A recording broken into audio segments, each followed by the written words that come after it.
You mentioned the rapture. What do you think of, obviously there's a lot of information, but there's a lot of disinformation on the topic of ascension and the current times that a lot of people might be ascending. What is your take based on remote viewing, or maybe just your speculation? I don't know. I do not know. For one thing, of course we've attempted this many times to, we know that I believe that souls are real because we can perceive this essence leaving people's body when they die. So we know there's something there, the ka, the ba, the soul, and but we can't connect where it goes. We're very familiar with worlds like a lot of the so-called dark matter in the universe are big worlds that we can't see visually, but they exist, and there are life forms on them, a lot of them. And they're very different in terms of the way their society looks. And we think these are reincarnated people. That's just a guess, that they're reincarnated people who have died somewhere and they've been reinstalled in other vehicles somewhere else. And these worlds are those. But we have no chain of custody to be able to say with any surety that this is what happens to a person's soul when it leaves this planet, and it does. Because there's no way to comprehend for us in our mind's eye what is happening after this soul departs, leaves, this essence leaves. So we can't grasp it. It's beyond our ken. Thanks, Ed. Also, just a quick question. Obviously, you were in a group of remote viewers in your current era. Obviously, Lynn Buchanan, Joseph McMoneagle, and Paul Smith. So, with these remote viewers, I guess some of them have slightly differing views of the future. I mean, I think Lynn Buchanan does see a massive die-off in the future, but Ingo Swann didn't see that much, but he did speculate that there'd been an Arctic ice shelf collapse, which would be quite catastrophic by itself. Why do you think different remote viewers have different views of the future? Is it just what they're trying to view in the future? They don't know how to do it. They were never taught the queuing. They were never taught how to set up the search problem. They're good. Paul's an excellent remote viewer, but he does not know how to queue. That's why he's fallen on his face and on TV challenges before, because he doesn't know how to set a problem up correctly. His job was just a remote view. He was never tasked with actually orchestrating the mission. So remote viewing, the skill itself, is just one part of a three-part process. And then analysis is all kinds of pitfalls that I've experienced in myself, an analysis of the data, regardless of how pristine the data might be. So it's just a matter of not knowing how to target correctly, because that was never their job. They did not get involved in this process until they saw there was money to be made, because I was making money as a business, and some of them, I hired the best and the brightest. I hired them all. And eventually I trained the civilians. They're far more technically correct. Many of my civilian students are now teachers themselves. By the way, I still teach in the forums at learnrv.com. You can see me there most of the time, teaching advanced skills, and I let my other students teach the basic stuff.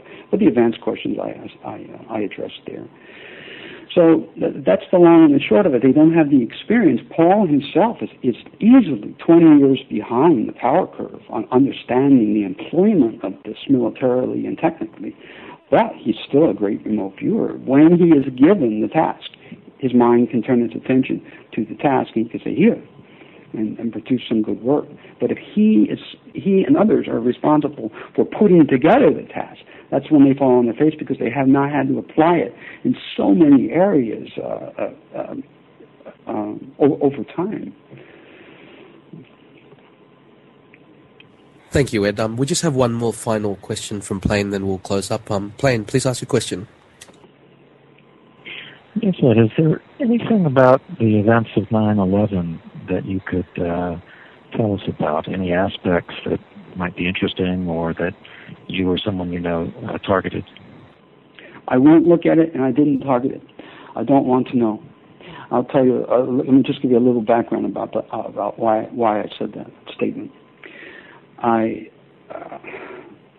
Jim Marrs, the writer, asked me and Mel Riley once to remote view the JFK assassination because Marrs wrote a book on it, studied it. And long story short, there was a flechette fired from the front of the vehicle, which went through the Adam's apple of JFK, the President of the United States. And I know of only 2 laboratories in the U.S. that could make something like that and have installed it in that car. And I won't go into tell you who owns them. They're government laboratories, assassination devices like that.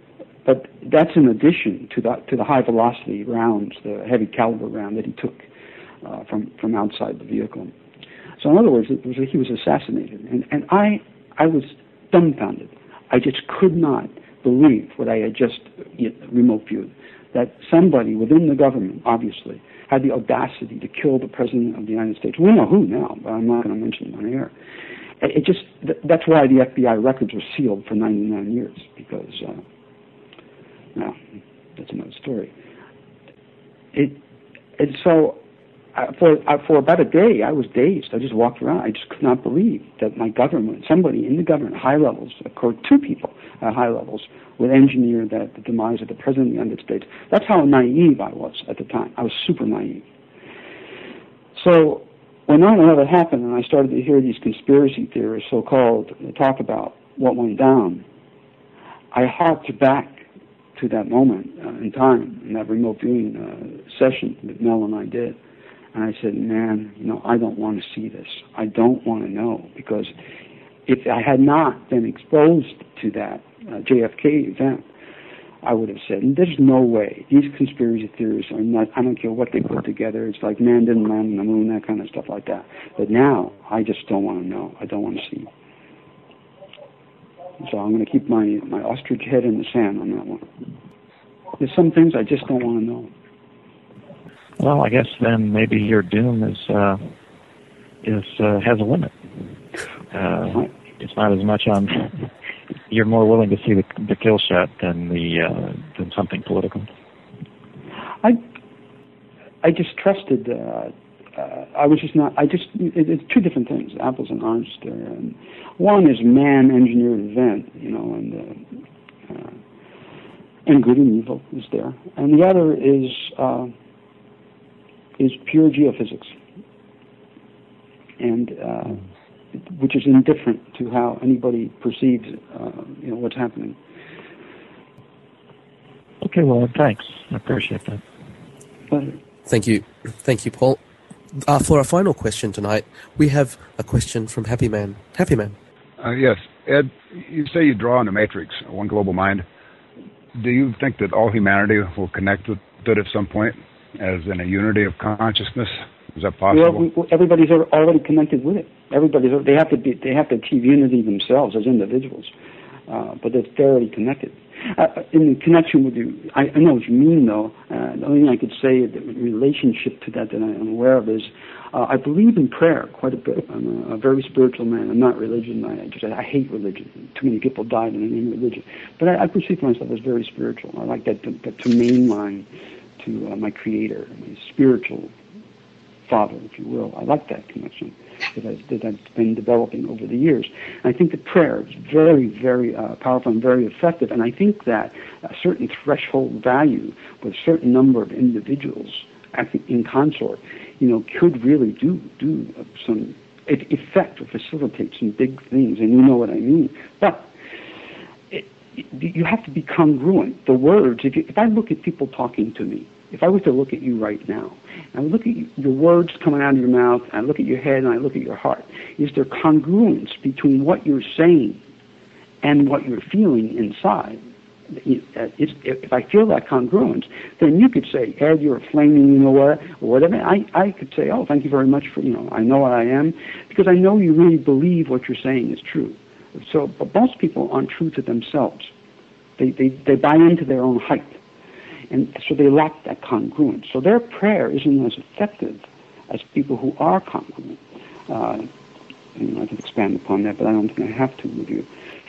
So I just don't think that there will ever be a time in the next few thousand years on this planet when you're going to have one global happy family that doesn't buy into their own hype.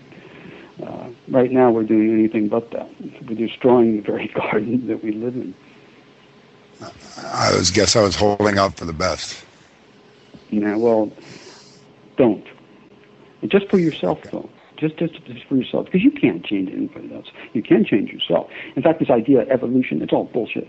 Evolution is no evolution. If you look back to the times of Vlad the Impaler and all that, they couldn't hold a candle to what the Tonton Macoute and others are doing in modern day. So there's no evolution. But a human individual within a human individual lifespan, I truly believe can evolve. I honestly believe that in one human lifetime that was given to us, if there are no accidents, if those are even real, that we can, as individuals, evolve. I really believe that. And that's the only thing that matters, is having most people, as many people do that as possible. And church ain't going to do it for you. No religion can help you do that. They can get you started, but that's all. Religions are good for sociology and sociological things, but not for your heart. And you can't talk to somebody else about those spiritual things. There's no way to do it. You have to use metaphor or poetry, because I can't tell you about my spiritual experiences. There are no words for that. It's just feelings. As Pascal said, the heart has its logic, which logic knows nothing of. It's true. You can't talk about spiritual things with other people. You can talk about them, but you can't relate what happened to you or what's going on spiritually. It's different than mind. Remote viewing is a mind tool. It has nothing to do with spirit. And if you ever hear someone out there in the market talk about spiritual remote viewing, run. Turn around and run. Okay. Well, thank you, Ed. Yeah, as a student of history, Ed, you probably know. I mean, in some ways, society has evolved, but in many other ways, I mean, we can't lit a match to some of these Chinese philosophers and some of these olden day people. But anyway, I agree. I totally agree. The best of the best. You can see them throughout history. They come and they go. They come and they go. But as far as the masses, nope. As individuals, though, these people are truly inspirational for the rest of us peons, speaking for myself at least. They're true inspirations because you can see what we can become by looking at these people, that some which are still around. These are my idols in history. Humans are incredible creatures, just incredible in every way. But we can do, in every way. You know what I mean? Good and bad. Correct. Thank you for your time tonight, Major James. Sometimes life is not merely about right or wrong, but having the conviction to make a decision. Dwight Eisenhower said, "Neither a wise nor a brave man lies down on the tracks of history to wait for the train of the future to run him over." Thanks to you, sir, and the information, forecasts and knowledge you have taught in remote viewing to some that were willing to listen, they can at least face the future head-on, whatever the outcome may be. On behalf of Fox and all the members of the WebBot Forum, thank you, Ed. In our tradition, may you and Natasha have many pies to come. Thank you again. Oh, thank you. My pleasure. So it's been an honor to be here on Time Monk Radio. Thanks, Ed. Thank you very much, Ed. Five Cook here. Thanks, Ed. That's been very interesting. Okay. Take care. Thank you, Ed, for all the information. Thanks for being with us tonight, Ed. Okay. It's been wonderful. Take care. Good luck.